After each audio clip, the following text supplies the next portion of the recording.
The story begins with a quiet house, one of those sprawling mansions that belonged to a man whose name carried weight in boardrooms and charity galas. The billionaire Marcus Langford was known across the country for his empire, and even more for his icy, disciplined demeanor. People described him as a man who had everything: private jets, art collections, business awards, but none who truly knew him could say he had peace. His house, despite its scale and grandeur, often felt hollow, as though laughter and warmth had been carved out of it years ago. Into this setting entered Grace, a young black woman who had accepted the position of maid in the Langford estate out of necessity, not ambition. Life had been hard on her, a single mother raising a small baby boy. She had no family to lean on, no partner to share the load. Only her grit and a heart large enough to love fiercely even when the world was unkind. She took the job not because it paid extravagantly, but because she needed stability for her child.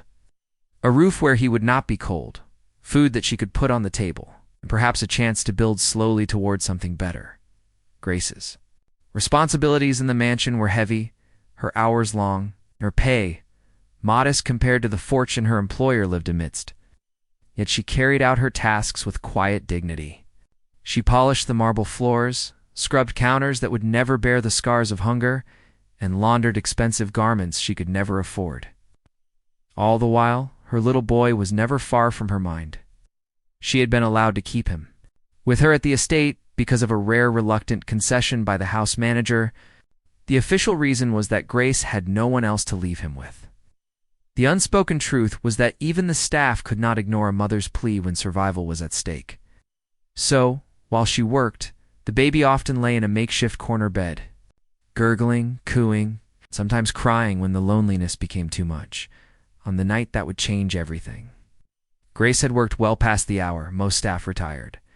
A sudden emergency at dinner party for unexpected guests had meant an exhausting day of preparation and cleanup. By the time the clinking glasses had been washed and the kitchen restored to silence, it was past midnight. Grace's arms ached, her back burned, and her eyelids fought to close. She picked up her baby from the basket in which he slept and carried him to her small quarters, only to find the cot provided for her child unsteady and uncomfortable. It was too hard, too cold, unsuitable for a baby's fragile sleep. A blanket on the floor gently nestled the child against her chest and lay down beside him. The ground was hard, unforgiving, but in her embrace, the baby slept peacefully. What Grace did not know was that Marcus Langford, restless and sleepless as often he was, had decided to take a walk through his own house. He wandered quietly, his mind heavy with business concerns, legal matters, and the kind of loneliness money could not cure. Passing through the servants' wing, he stopped short at the sight before him. There, illuminated by the faint glow of a hallway light, was Grace lying on the floor, her baby tucked close to her heart. The billionaire froze. The image struck him with unexpected force. At first he felt confusion. Why was she not using the cot the house had provided? But as his eyes adjusted, he noticed details: the thinness of the blanket, the tenderness with which she held her baby, and the way she had chosen discomfort for herself so that her child might have warmth and safety. A memory stirred in him, one he thought he had buried years ago of his own mother.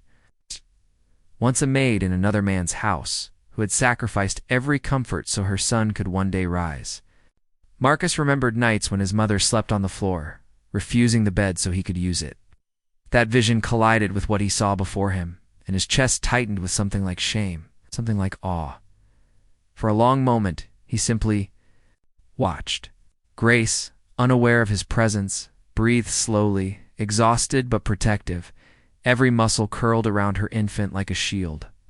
In that stillness, Marcus realized something had been missing from his life. He had wealth, yes, but no tenderness. No one who would sacrifice for him without motive, no love stripped of transaction.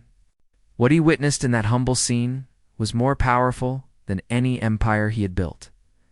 The next morning, he did not announce what he had seen. Instead, he called his estate manager and asked subtle questions about Grace, her background, her wages, her living conditions. He learned of her struggles, of the fact that she had no childcare options, no reliable family support, and that the room she occupied was far from suitable for a woman raising a baby. The staff manager explained it was an exception they had allowed reluctantly, worried it would reflect poorly if guests noticed. Marcus said nothing at the time, but within days, he quietly began to make changes. First came a proper nursery. It was fully furnished and warm, installed in the staff quarters, but fit for a child of any wealthy family. Next came an increase in Grace's pay, officially logged as a performance bonus, though she herself was bewildered by it.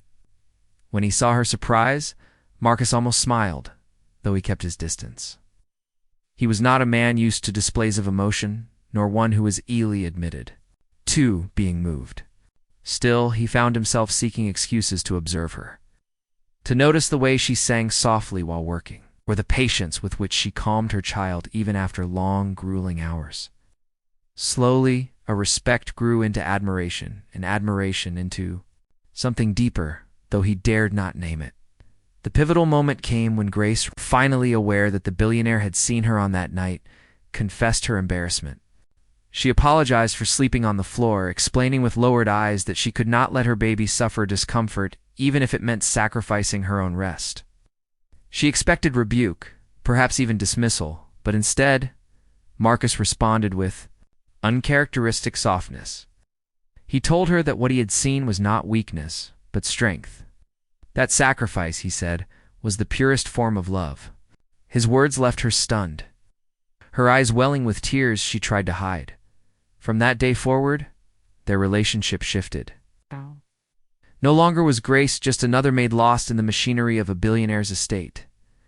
She became, in his eyes, a living reminder of values he had almost forgotten: resilience, humility, devotion.